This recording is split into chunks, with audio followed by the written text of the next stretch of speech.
Hello दोस्तों।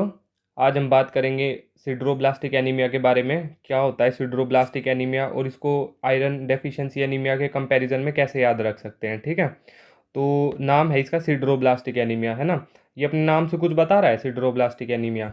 हाँ, बता रहा है। क्या देखते हैं अभी, है ना। क्या है सिड्रो? सिड्रो का मतलब क्या होता है? आयरन होता है ना।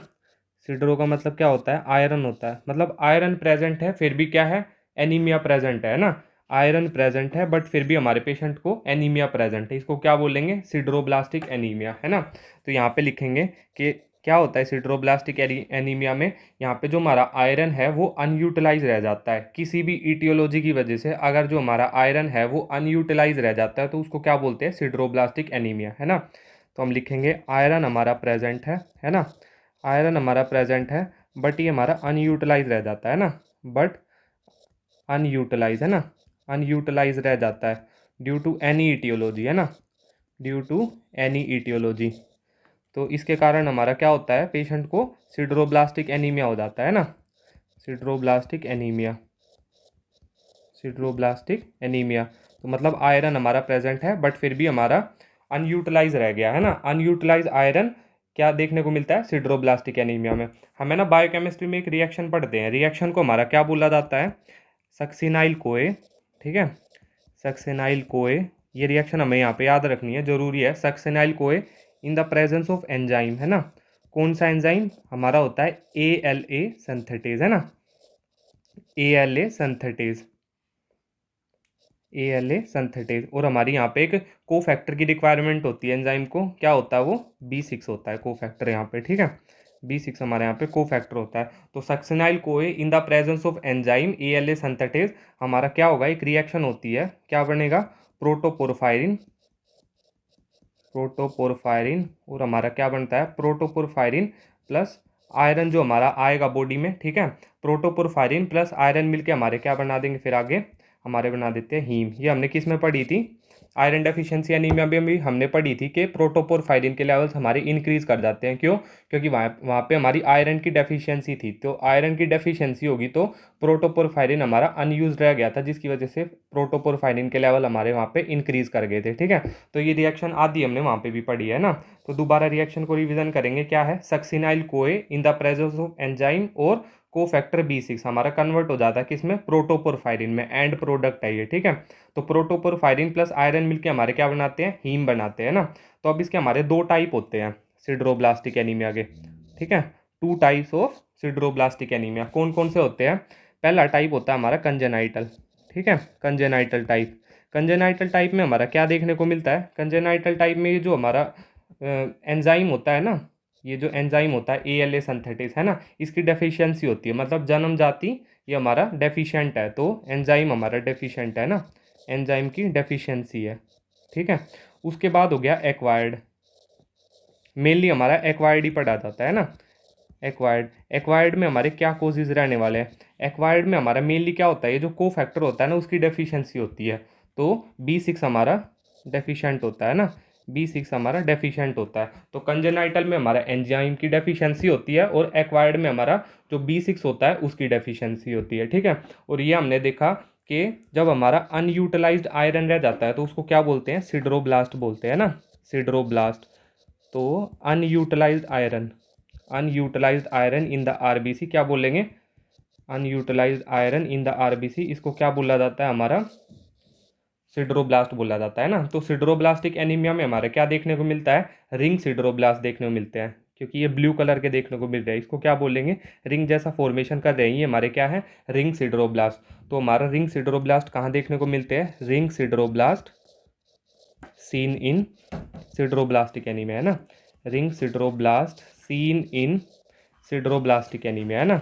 Ring sideroblast seen in sideroblastic anaemia. तो अब हमारा क्या होगा? इसमें रिंग सिड्रोब्लास्ट देखने को मिलते हैं ना। तो रिंग सिड्रोब्लास्ट हमारे कैसे होते हैं? ये ब्लू कलर के देखने को मिलते हैं। अब अगर पूछा जाए कि हमारे रिंग सिड्रोब्लास्ट कौन सी स्टेन पे स्टेन करने के बाद हमें देखने को मिलता है, तो कौन सी स्टेन से हमें ये जो रिंग सिड्रोब्लास्ट है ब्लू कलर के देखने को मिलता है? कौन सी स्टेन होती है? प्रूशियन ब्लू, है ना। कौन सी होती है, प्रूशियन ब्लू। ऐसे ही याद रखो कि जो हमारी प्रूशियन ब्लू थी वो हमने किस में यूज़ की थी, आयरन डेफिशिएंसी एनीमिया में, है ना। आयरन डेफिशिएंसी एनीमिया में हमने कौन सी रिएक्शन पढ़ी है, पल्स रिएक्शन पढ़ी है ना, पल्स रिएक्शन। वहाँ पे भी हमने कौन सी डाई यूज़ की थी, प्रूशियन ब्लू यूज़ की थी। तो यहाँ पे भी हम प्रूशियन ब्लू यूज़ करते हैं किसको देखने के लिए, रिंग सिड्रोब्लास्ट को देखने के लिए, है ना। ये हमारे रिंग जैसे दिखते हैं और ब्लू कलर के डिपॉजिट होते हैं, है ना। उसके बाद हमारा रहने वाला है यहाँ पे आयरन प्रोफाइल, है ना। आयरन प्रोफाइल के लिए जब हम यहाँ पे आयरन प्रोफाइल चेक करते हैं तो सबसे पहले हमें जो आयरन डेफिशिएंसी एनीमिया होता है उसके पैरामीटर याद होने चाहिए। अगर आपको उसके पैरामीटर याद है तो उससे जो हमारे सिड्रोब्लास्टिक एनीमिया के पैरामीटर होते हैं ये आपको आराम से याद हो जाएंगे। तो पहले देखेंगे सीरम फेरिटिन के लेवल्स, है ना। हमने वहाँ पे 4 चीज़ पढ़ी थी, क्या क्या, सीरम फेरिटिन लेवल्स, है ना। उसके बाद हमारे किसके, सीरम आयरन के लेवल्स, ठीक है, सीरम आयरन के लेवल्स। उसके बाद हो गया हमारा परसेंटेज ऑफ ट्रांसफेरिन सेचुरेशन, है ना, परसेंटेज ऑफ ट्रांसफेरिन सेचुरेशन, ठीक है, परसेंटेज ऑफ ट्रांसफेरिन सेचुरेशन। और हमारा लास्ट में क्या है, TIBC, क्या था, टोटल आयरन बाइंडिंग कैपेसिटी, है ना, टोटल आयरन बाइंडिंग कैपेसिटी। तो हमने देखा था कि आयरन डेफिशिएंसी एनीमिया में हमारा फेरेटिन जो होता है वो अर्लीस्ट पैरामीटर होता है जो कि सबसे पहले हमारा डिक्रीज कर जाता है ना। बात कर रहे हैं आयरन डेफिशिएंसी एनीमिया पैरामीटर्स के बारे में। उसके बाद जो हमारा सीरम आयरन होता है वो भी हमारा डिक्रीज कर जाता है ना। उसके बाद जो हमारा परसेंटेज ऑफ ट्रांसफेरिन सेचुरेशन होती है ये भी हमारी डिक्रीज कर जाती है। बट जो हमारी TIBC होती है, टोटल आयरन बाइंडिंग कैपेसिटी, ये हमारी क्या कर जाती है, इंक्रीज कर जाती है, क्योंकि जो हमारे सीरम फेरेटिन के लेवल्स होते हैं ये हमारे इनवर्सली प्रोपोर्शनल होते हैं किसके साथ, टोटल आयरन बाइंडिंग कैपेसिटी के साथ।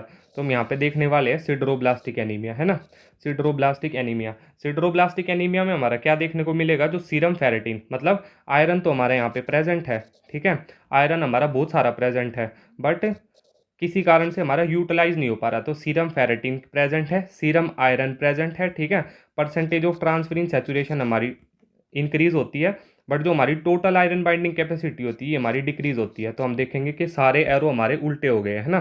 तो अगर आयरन डेफिशिएंसी एनीमिया याद है तो सिड्रोब्लास्टिक एनीमिया हमारा आराम से याद हो जाएगा, क्योंकि इसमें टोटल आयरन बाइंडिंग कैपेसिटी हमारी इंक्रीज करती है आयरन डेफिशिएंसी एनीमिया में, और सिड्रोब्लास्टिक एनीमिया में हमारी डिक्रीज कर जाती है ना। अब हम यहाँ पे ईटियोलॉजी देखेंगे कि ये जो हमारा सिड्रोब्लास्ट बन रहे हैं, आयरन हमारा अनयूटिलाइज रह गया, ये क्यों रह जाता है ना।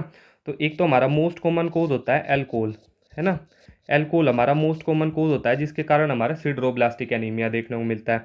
उसके बाद हो सकता है लेड पॉइजनिंग होगी किसी पेशेंट में, तो उसमें हमारा सिड्रोब्लास्टिक एनीमिया देखने को मिल सकता है। जिंक टॉक्सिसिटी में देखने को मिल सकता है, ठीक है, जिंक टॉक्सिसिटी। और किस में देखने को मिल सकता है, हमारा माइलोडिस्प्लास्टिक सिंड्रोम में, है ना, माइलोडिस्प्लास्टिक सिंड्रोम में, माइलोडिस्प्लास्टिक सिंड्रोम। तो मोस्ट कॉमनली तो हमारा किसके साथ देखने को मिलता है, जो हमारा एल्कोहल पीते हैं ना, एल्कोहल इंटेक के साथ हमारा मोस्ट कॉमनली देखने को मिलता है। लेड पॉइजनिंग हो गया, जिंक टॉक्सिसिटी हो गई, है ना, उसके बाद हमारा माइलोडिस्प्लास्टिक सिंड्रोम हो गया, ठीक है। उसके बाद हमारा किसी का जैसे कि ट्रीटमेंट चल रहा है किस चीज़ का, आइसोनाइजाइड का। आइसोनाइजाइड हमारी दवाई होती है जो हमारी ट्यूबरक्लोसिस में यूज़ की जाती है। ट्यूबरक्लोसिस में यूज़ की जाएगी तो ये हमारी क्या करती है कि जो बोन मैरो का जो नॉर्मल फंक्शन होता है उसको करने से मना करती है, ठीक है। तो बोन मैरो अच्छे से फंक्शन नहीं कर पाएगी तो हमारे हीमोग्लोबिन का सिंथेसिस नहीं हो पाता है, तो हमारे क्या देखने को मिलेंगे, सिड्रोब्लास्ट देखने को मिलेंगे, है ना। तो आइसोनाइजाइड हमारा TB में यूज़ किया जाता है, ठीक है। तो इन सारी कंडीशन में हमारा क्या देखने को मिलता है, सिड्रोब्लास्टिक एनीमिया देखने को मिलता है, जिसमें से मोस्ट कॉमन कोज हो गया हमारा एल्कोहल, ठीक है। TIBC हमारी इस पेशेंट में डिक्रीज कर जाती है, ठीक है। उसके बाद प्रूशियन ब्लू डाई होती है जिससे हम सिड्रोब्लास्ट को देख सकते हैं। सिड्रोब्लास्ट कैसे दिखते हैं, रिंग शेप के दिखते हैं, ठीक है। अनयूटिलाइज आयरन को हमारा सिड्रोब्लास्ट बोला जाता है। कंजेनाइटल में हमारी एंजाइम की डेफिशिएंसी होती है, एक्वायर्ड में हमारा B6 डेफिशिएंट होता है, ठीक है। तो इसी के साथ हमारा ये छोटा सा टॉपिक है। अगर आप आयरन डेफिशिएंसी एनीमिया अच्छे से याद रखोगे तो आपको ये जो पैरामीटर है ये अच्छे से याद हो जाएंगे, है ना। अगर कुछ भी याद ना रहे तो ये टेबल जरूर याद रखनी है, ठीक है। Thank you.